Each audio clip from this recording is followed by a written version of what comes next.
The person most terrified of losing God is usually the person who already has Him. That fear you're carrying, the one that sounds like, was it real, or was it just an emotion that wore off? That question has silently dismantled more faith than any sin ever has, and no one gives it the honest answer it deserves. Because here's what you've been testing yourself with all this time and getting wrong. Inside every person who has ever knelt or stood or quietly broken down in some private moment and said yes to something they couldn't fully see, there is a compass. And the real test of salvation assurance, the one that actually holds, was never about whether the needle moves. It's about where the needle returns when the pressure is highest. Tonight, two men, same table, same night. Both of them failed Jesus in the most catastrophic way imaginable. One went on to build the church. The other didn't survive the week. And the difference between them will answer, once and for all, the question that's been quietly burning in your chest. It was the night of the arrest, and both of these men had walked every road with Jesus. The first had organized the others, carried the money bag, witnessed every healing, every teaching, every conversation.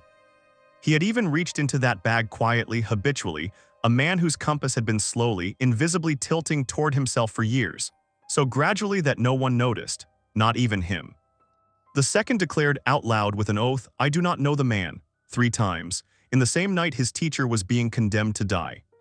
Both men felt the full weight of what they had done. Both of them broke completely. And here is the part that should unsettle you. Judas was more outwardly remorseful.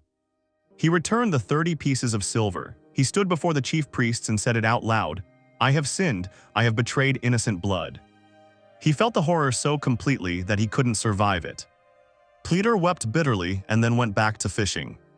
If you were watching from the outside, you would have bet the wrong man survived this. But this is exactly where biblical wisdom cuts through every assumption we carry about real conversion. The Greek word Matthew uses for Judas's repentance is metamelemai, a sorrow that loops back inside. A grief that fills the room with smoke but never opens a window. It burns genuinely, but it burns inward. Peter's restoration draws from a different word entirely. Metanoia, a turning, a reorientation of direction, not just emotion. The compass. Judas's sorrow pointed to Judas, to his guilt, his record, his own verdict on himself. He became his own judge, his own jury. And when a person becomes their own judge, there is only one sentence that kind of guilt ever delivers. Peter's needle, for all its violent swinging, eventually settled in one direction, toward Christ, not toward his own shame, toward the one he had failed.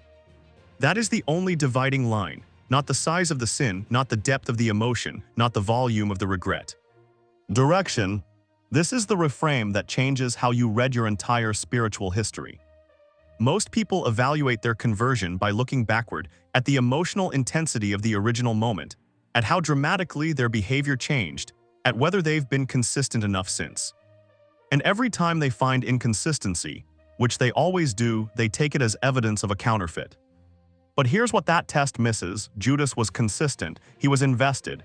He spent 3 years fully embedded in Jesus' ministry. Outward consistency was never the proof of a genuine conversion in his case, and it isn't in yours either.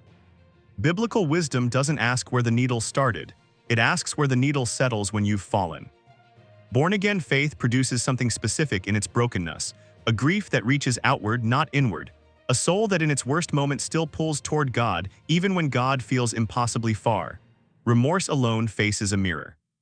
Real repentance faces a cross. And somewhere inside you, you already know which direction you've been facing. But now we go somewhere harder. What about the person who has fallen into the same pattern again, who has drifted and returned and drifted again, until the returning itself starts to feel like reflex without roots? Who quietly wonders whether coming back to God is genuine faith or just spiritual muscle memory? Is that a failed conversion, or is that a person whose dependence is being refined? Isaiah 48:10 says, "I have refined you, though not as silver. I have tested you in the furnace of affliction." Not the furnace of perfection, the furnace of affliction. Real faith doesn't feel like unshakable certainty from the inside. From the inside, overcoming doubt often looks like standing in a burning room, calling out a name you're not even sure you're pronouncing correctly anymore. The refinement isn't the removal of the struggle. It is the stripping away of every false foundation until the only thing left to reach for is Him. That is what a spiritual test feels like while it's happening, not triumphant, desperate, oriented. And then there are the seasons of silence.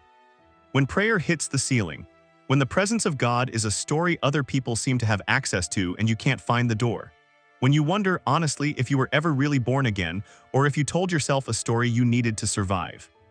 This question doesn't have an easy answer, and anyone who hands you one too quickly has never sat in that room with you. But consider what Luke 22:32 reveals, something Jesus said to Peter before the denial even happened. I have prayed for you, Simon, that your faith may not fail. Not I hope you manage, not prove it, not let's see.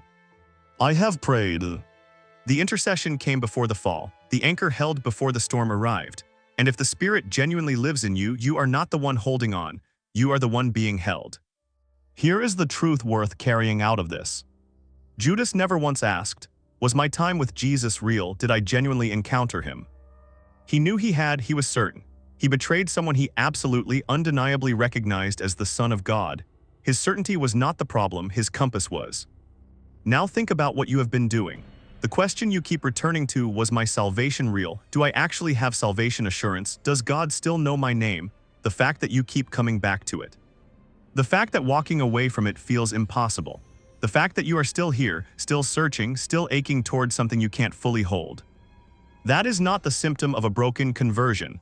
That is the compass pointing toward its true north. Dead needles don't tremble. A piece of metal lying still on a table has no longing for anything. It doesn't ache toward magnetic north, it just lies there.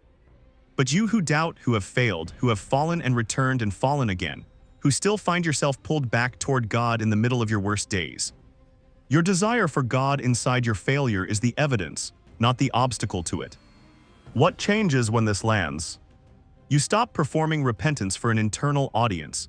You stop measuring your faith by emotional states that were never meant to be the foundation. You stop letting the silence between you and God feel like rejection when it might be refinement. And you start understanding that biblical wisdom doesn't ask you to produce a perfect record. It asks you to notice where your compass settles when the weight comes down. Not without wobbling, not without falling. The way Peter settled, a fisherman who wept bitterly and then 3 days later ran toward an empty tomb. That's what born-again faith looks like in the real world, a compass that trembles and still points home. One more thing worth sitting with. The Jesus who prayed for Peter before Peter fell is interceding for you right now, not after you sort yourself out, not once you've earned the right to come back. Now. You are not too broken to be known. You are too loved to be released. If this found you at exactly the right moment, share it with someone still carrying that question. It might be the word that changes everything for them. And if you want to keep going deeper into what real spiritual restoration actually looks like from the inside, stay close. Because that's exactly where we're headed next.